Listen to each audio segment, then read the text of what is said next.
Steaming arrow shaft. I had steamed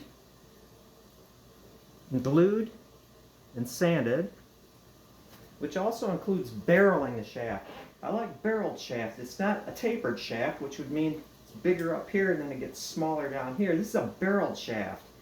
About 2/3 of the way up, then I taper it, and I taper it this way. I'm just kind of stalling while this is steaming, and you'll see something before your eyes. This is a finished arrow. You can see that I actually put a ring of sinew there.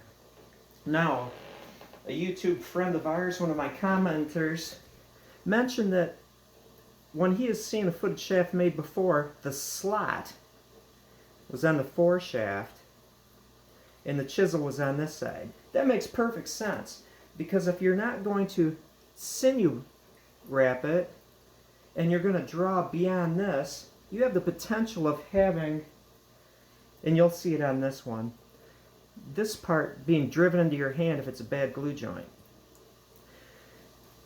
I have a certain orientation though. Look, see, you would have this point and this point down here potentially being driven into your hand. This is the orientation, so you know, it's 6 of one or half dozen of the other. There's nothing to be driven into your hand. Maybe this would be driven into your bow, but I nullify it by wrapping it with sinew there. This is just the way I do it. It's personal. It's personal choice. If you're not going to wrap it with sinew, and you are going to draw it past your hand, you know, why not? Have the slot on the foreshaft and then the chisel on this, but again, it doesn't really matter. I don't have any problems with it, even when I don't sinew wrap it, because I don't have a point going over my hand, and it's pretty foolproof, really, if you just are careful. Okay, so here we go.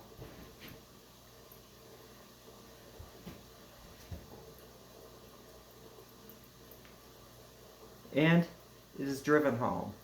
Now I'm going to sight it. I need to like bend it a little bit this way. Bent it too much, of course. Bend it this way. And then I'm sighting it down this way. There we go. And again, wrap it right here.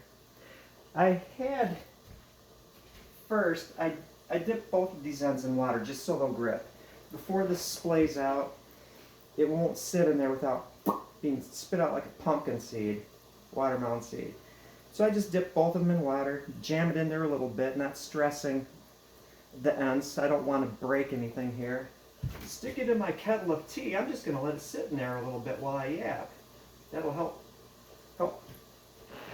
make it a little supple, so there's no chance of it breaking. Wrap it, keep it from going beyond. That's it. You know, you can figure it out. I don't need to beat a dead horse here. I'm going to mention, though, you have to be ultimately careful when you're sawing this slat with like a little miter saw. I just use like a miter saw, you know, you get the miter box. You have to figure out some way that you can get that slot in there. What I do is I put this shaft on my shaving horse. I put a board over it so the board is pushing it down. Then I put the Jorgensen clamp over this side so the saw isn't going to hit anything big. And then I'm sawing it from this direction, looking straight down so I can see a straight slot, being careful so I don't eat into the sides. I just want a nice straight slot. Again, pretty simple. What I'm going to mention, though, is yesterday I was painting. I've got an entryway right there, a breezeway, as it were, if it's breezy.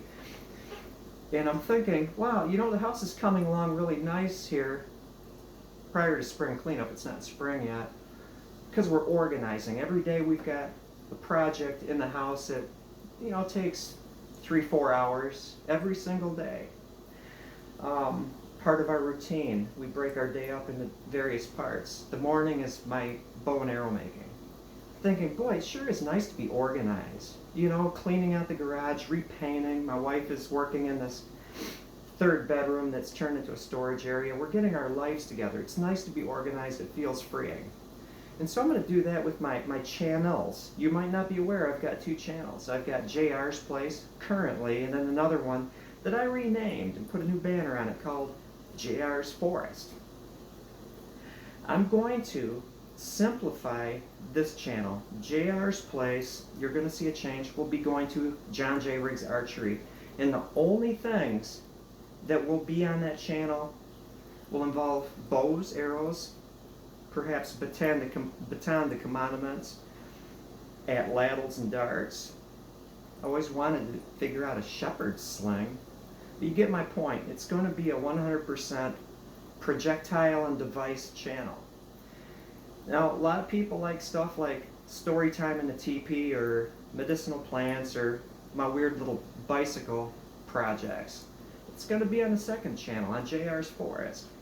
I want to clean things up because I notice there is a disparity between the number of people watching bow-related stuff and then just general stuff. I want to clean it up, make more of a presence. John J. Riggs Archery, that'll be the channel. If you want to watch random whatever, I will have 100% freedom just to, perhaps waste your time or just talk about this or that or the other thing on the other one. So there will be no mixture.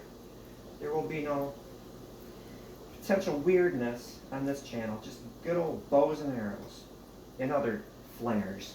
And so that is that. Now it's just a matter of gluing this in.